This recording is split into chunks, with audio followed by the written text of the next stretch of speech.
My name is Deepa Mani.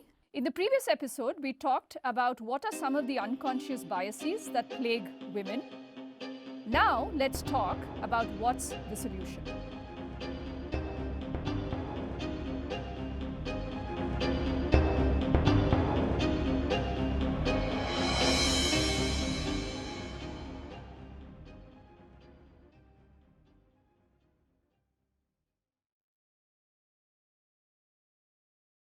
Debiasing is difficult. Awareness does not appear to help. Suppression backfires. Diversity training programs may be useful, but we cannot just stop at training and pointing out these unconscious biases, because then we run the risk of normalizing them. The majority realizes that everyone is biased and they are not at fault, and nothing changes for the discriminated groups. So what should we do? When I ask what should we do about this in my class, many of my students, even women, offer solutions like this. Make women aware. Mentor them. Ask them to speak up. But you see, the problem with these solutions is that they take the onus off of organizations and place it on women for change to happen. Lean in, like Sheryl Sandberg says. But the onus should be on the organization, not the individual. So what should organizations do? They need to change structures, they need to change policies, and they need to change practices so that people are forced to address biases. Take the case of performance evaluation. Like we mentioned earlier, women lose out in subjective evaluations. Therefore, in selecting or promoting people, research recommends that you decide on weights to be attached to each criterion before evaluating candidates. Research also finds that joint or comparative evaluations are more true to women's potential than separate or standalone evaluations of performance.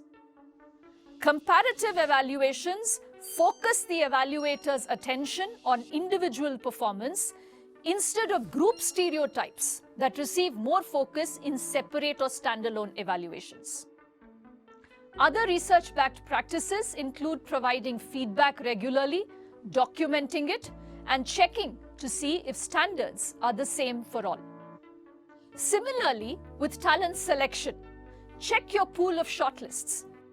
One study of 598 finalists for university teaching positions found this relationship between the quality of the pool and the actual hiring decision. If 3 out of 4 of the shortlists were women, the likelihood of hiring a woman was 67%. If 2 of the shortlists in the pool were women, the likelihood of hiring a woman was 50%. But if 1 of 4 of the shortlists were women, the likelihood of hiring a woman was not 25%, it was 0.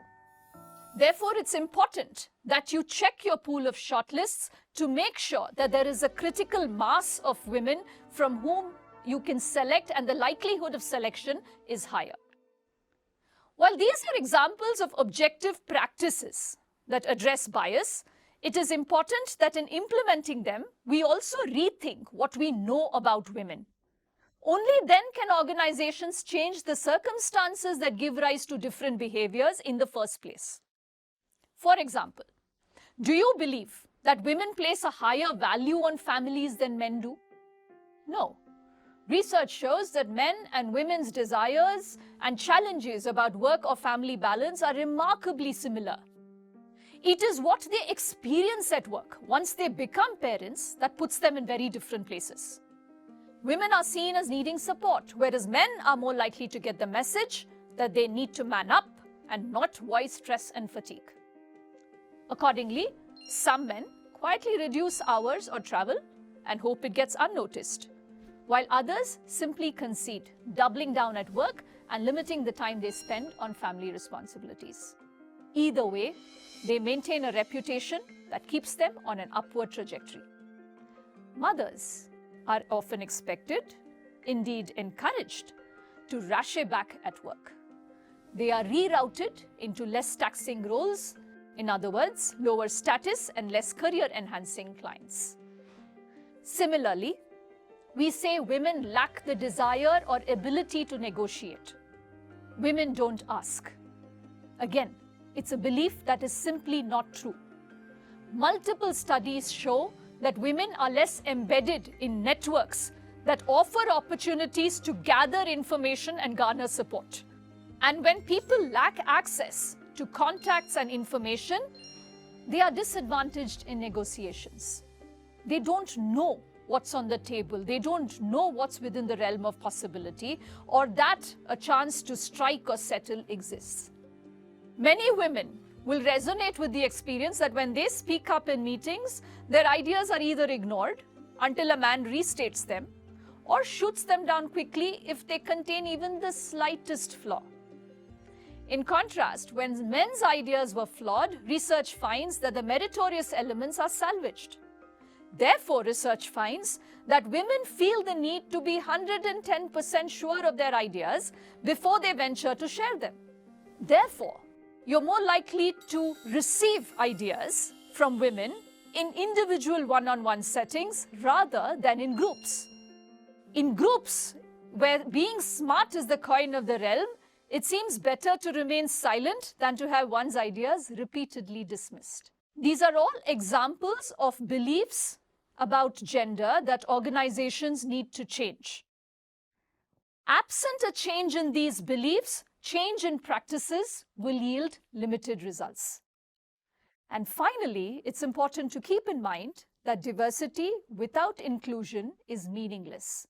It's important to foster a culture where we value different others. It's important to build trust and psychological safety for diverse groups.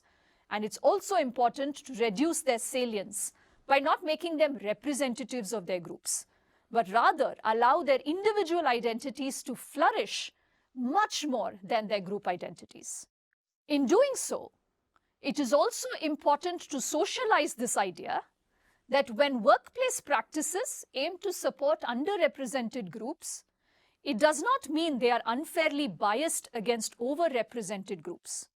It just means that we need more than good intentions to change biased behavior.